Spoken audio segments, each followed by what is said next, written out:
کچھ عرصے بعد رمضان المبارک کی آمد ہے۔ اس مبارک مہینے کے اندر مسلمانیت کی کیفیت تبدیل ہو جاتی ہے۔ کوئی آدمی اللہ کی رحمت کو سمیٹنے کے لیے نمازوں کا اہتمام کر رہا ہوتا ہے، تو کوئی اللہ کی رحمتوں کو اکٹھا کرنے کے لیے قرآن کریم کی تلاوت کی کثرت میں مشغول ہوتا ہے، کوئی ذکر و اذکار کے ذریعے اللہ کی رحمتوں کو اپنی طرف متوجہ کر رہا ہوتا ہے، برکتوں کو سمیٹ رہا ہوتا ہے۔ واقعاتاً بہت بڑی خوش نصیبی ہے۔ رمضان المبارک سے پہلے ایک اور رات بھی آتی ہے جو اپنے اعتبار سے ایک فضیلت رکھتی ہے، یعنی 15 شعبان المعظم کی رات، جسے شب برات بھی کہا جاتا ہے۔ کچھ حضرات کہتے ہیں کہ اس کی فضیلت نہیں ہے، لیکن معاملہ اس طرح نہیں ہے۔ اس کی فضیلت ہے۔ تقریباً 17 صحابہ کرام سے اس متعلق احادیث منقول ہیں، تو اگرچہ اس میں کچھ ضعیف بھی ہیں، لیکن تمام ایک مجموعے کے اعتبار سے دیکھا جائے تو یہ رات کوئی ایسی نہیں ہے کہ جس کی فضیلت کے متعلق کہا جا سکے کہ یہ سب بے اصل ہے، بے بنیاد ہے۔ اس کی فضیلت ہے، اللہ رب العزت کی رحمت اس میں برستی ہے، اللہ رب العزت کی طرف سے مغفرت کے اعلانات بھی ہوتے ہیں۔ چند احادیث میں آپ کے سامنے رکھتا ہوں۔ مثلاً یہ بہقی کے اندر آتا ہے، حضرت ابو بکر صدیق رضی اللہ تعالیٰ عنہ سے روایت ہے کہ اللہ رب العزت آسمان دنیا کی طرف اپنی شان کے ساتھ، جو اس کی شان ہے اس کے ساتھ نزول اجلال فرماتے ہیں، اور اس رات ہر ایک کی مغفرت کر دیتے ہیں سوائے اس آدمی کے، الا رجل مشرک ورجل فی قلبہ شحناء، لیکن صرف وہ آدمی رہ جاتا ہے، اس کی بخشش نہیں ہوتی۔ جس آدمی جو شرک میں مبتلا ہو، اور ایک وہ آدمی جس نے اپنے دل میں بغض رکھا ہوا ہو، اس کی بخشش نہیں ہوتی۔ اسی طرح ایک اور روایت ہے بہقی کے اندر ہی کہ آپ صلی اللہ علیہ وسلم نے فرمایا، ام عائشہ رضی اللہ تعالی عنہا سے منقول ہے، اتدرین ای اللیلۃ ہذہ، کہ آپ جانتی ہو کہ یہ کون سی رات ہے؟ تو قلت، فرماتی ہیں کہ میں نے عرض کیا، اللہ و رسولہ اعلم، اللہ اور اس کا رسول زیادہ جانتا ہے۔ تو آپ صلی اللہ علیہ وسلم نے فرمایا کہ یہ شعبان کی یعنی نصف رات ہے، اور شعبان کی 15ویں رات ہے کہ اللہ رب العزت اس رات اپنے بندوں پر نظر رحمت فرماتے ہیں، بخشش چاہنے والوں کی مغفرت فرماتے ہیں، رحم چاہنے والوں پر رحم فرماتے ہیں، اور دلوں میں کسی مسلمان کی طرف سے بغض رکھنے والوں کو ان کی حالت پر ہی چھوڑ دیا جاتا ہے۔ ایک اور روایت ہے ابن ماجہ کی میں ہے کہ حضرت ابو موسیٰ اشعری رضی اللہ تعالیٰ عنہ فرماتے ہیں کہ آپ صلی اللہ علیہ وسلم نے فرمایا، اللہ تعالیٰ شعبان کی 15ویں رات رحمت کی نظر فرما کر تمام مخلوق کی مغفرت فرما دیتے ہیں، سوائے الا لمشرک او مشاحن، سوائے اس آدمی کے جو شرک کرنے والا ہے یا اپنے دل میں مسلمانوں کے متعلق بغض رکھنے والا ہے۔ مسند احمد کے اندر روایت آتی ہے، حضرت عبداللہ بن عمر بن عاص رضی اللہ تعالیٰ عنہ اس کو روایت کرتے ہیں اور فرماتے ہیں کہ نبی کریم صلی اللہ علیہ وسلم نے فرمایا، شعبان کی 15ویں رات اللہ رب العزت اپنی مخلوق کی طرف رحمت کی نظر فرماتے ہیں سوائے 2 شخصوں کے، باقی سب کی بخشش کر دی جاتی ہے۔ کون؟ فرما الا لاثنین، اور وہ کون ہیں؟ مشاحن وقاتل نفس، ایک وہ جو کینہ ور ہے، یعنی اپنے دل میں کسی کے متعلق کینہ رکھنے والا ہے، اور ایک وہ جس نے کسی کو ناحق قتل کر دیا ہے۔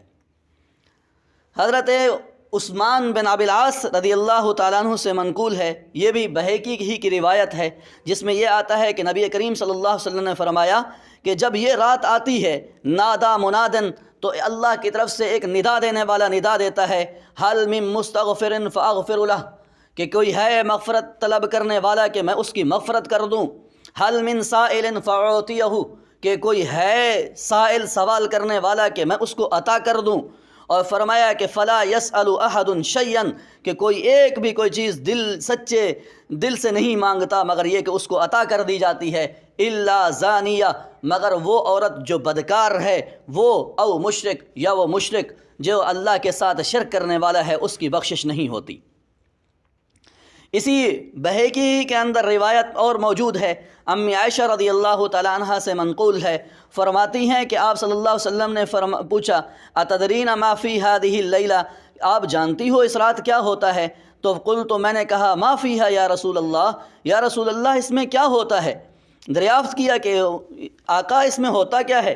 تو فرمایا اس شب میں، اس سال میں جتنے بھی پیدا ہونے والے ہیں سب کے نام لکھ دیے جاتے ہیں، اور جتنے اس سال مرنے والے ہیں، وفات پانے والے ہیں، وہ بھی اس رات میں لکھ دیے جاتے ہیں، اور اس رات میں سب بندوں کے سارے اعمال اٹھائے جاتے ہیں، یعنی پیش کیے جاتے ہیں، اور اسی رات میں لوگوں کی مقررہ روزی وقت پر اتار دی جاتی ہے۔ تو یہ بہیقی کے اندر روایت موجود ہے۔ اسی طرح بہیقی کے اندر ایک اور روایت بھی موجود ہے کہ نبی کریم صلی اللہ علیہ وسلم نے فرمایا کہ اتانی جبریل، کہ میرے پاس جبریل علیہ السلام آئے، فقال، اور فرمایا هذه اللیلہ، کہ یہ رات جو ہے یہ 15 شعبان کی رات ہے، اور اللہ رب العزت اس میں بندوں کو، یعنی اس رات میں اللہ دوزخ سے لوگوں کو آزاد کر دیتے ہیں، بہت سے لوگوں کو آزاد کر دیتے ہیں جن کی تعداد قبیلہ کلب کی بکریوں کے بالوں سے بھی زیادہ ہوتی ہے، مگر اس رات اللہ رب العزت ان لوگوں کی بخشش نہیں کرتے۔ وہ کون ہیں؟ فرمایا مشرک ولا مشاہن، اور اسی طرح کینہ بغض رکھنے والا، ولا الی قاطع رحم، اور اسی طرح قطع رحمی کرنے والا، ولا الی مسبل، اور اسی طرح ازار کو لٹکانے والا، یعنی ٹخنوں سے نیچے لٹکانے والا، ولا الی عاق والدیہ، اور اسی طرح والدین کا نافرمان، ولا الی مدمن خمر، اور اسی طرح شراب کا عادی، اس کی طرف اللہ رب العزت رحمت کی نظر نہیں فرماتے۔ ان تمام احادیث سے، جتنی احادیث بیان کی گئی ہیں، کچھ مزید احادیث بھی ہیں، ان تمام احادیث سے یہ معلوم ہوتا ہے کہ اس رات میں بخشش کر دی جاتی ہے، بخشش کے پروانے جاری ہوتے ہیں، لیکن چند لوگ اس رات بھی رہ جاتے ہیں، چند لوگ اس رات بھی محروم ہو جاتے ہیں، اور وہ کون ہیں؟ نمبر 1، مسلمانوں سے کینہ اور بغض رکھنے والا۔ جو مسلمانوں سے کینہ اور بغض رکھتا ہے اس کی بھی اس رات بخشش نہیں ہوتی، وہ بھی اس رات بھی محروم ہو جاتا ہے۔ تو اس لیے اگر کسی کے دل میں کینہ بغض ہے تو خدا را معاف کر دو اور اپنی بخشش کا پروانہ جاری کروا لو۔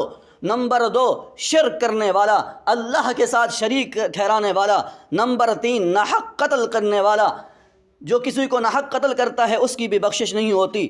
نمبر 4، زنا کرنے والی عورت۔ نمبر 5، قطع رحمی کرنے والا، قطع تعلقی کرنے والا۔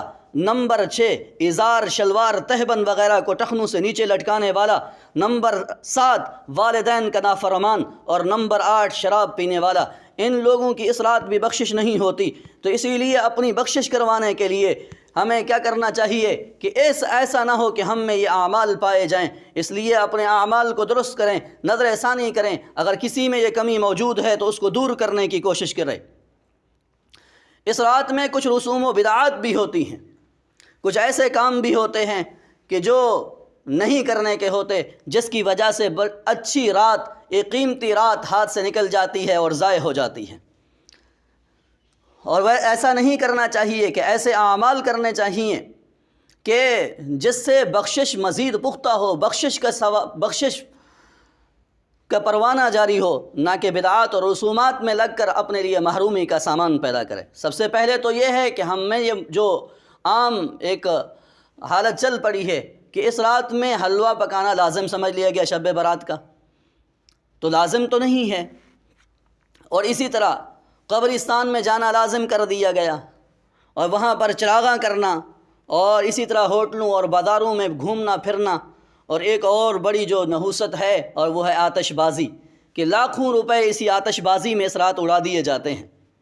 تو اس لیے ان سے ہٹ کر وہ اعمال کیے جائیں جو اصل میں ثابت ہیں، یا جن اعمال میں لگ کر اس رات کو قیمتی بنایا جا سکتا ہے۔ نمبر 1، نماز عشاء اور نماز فجر کو باجماعت ادا کرنے کا اہتمام کیا جائے۔ نمبر 2، اس رات میں جتنی عبادت کی توفیق ملے کرے، لیکن اس رات میں اپنے آپ کو گناہوں سے بچانے کا خاص اہتمام کرے۔ نمبر 3، اس رات میں توبہ اور استغفار کا خاص اہتمام کرے، کہ خلوت میں بیٹھ کر اللہ سے آہوداری کرے، معافی مانگے، توبہ کرے، استغفار کرے، اور لو لگائے اللہ کی طرف، اور اللہ کے سامنے اپنے عاجزی کو پیش کرے، گڑ گڑائے، اللہ سے معافی مانگے۔ اور نمبر 4، اپنے لیے اور پوری امت کے لیے ہر قسم کی خیر کا سوال کرے، اور اسی طرح وسعت بقدر وسعت ذکر و اذکار میں مشغول ہو، تلاوت قرآن کرے، اور اگر آسانی ہو تو اس 15 شعبان کا روزہ رکھیں۔ یہ وہ اعمال ہیں جن اعمال کی وجہ سے یہ رات ببرکت بن سکتی ہے، جن اعمال کی برکت سے ہم بہت کچھ اللہ سے حاصل کر سکتے ہیں۔ انہی اعمال کی برکت سے بخشش کا پروانہ بھی جاری ہو سکتا ہے، انہی اعمال کی برکت سے آدمی کے لیے آگے کا راستہ آسان ہو سکتا ہے۔ تو ہمیں کوشش کرنی چاہیے کہ ہم اپنے آپ کو رسوم و بدعات سے بچائیں اور اپنے آپ کو ان اعمال میں لگائیں جو قرآن و احادیث سے ثابت ہیں، جو اکابر امت سے ثابت ہیں، جو امت کے بڑوں سے ثابت ہیں۔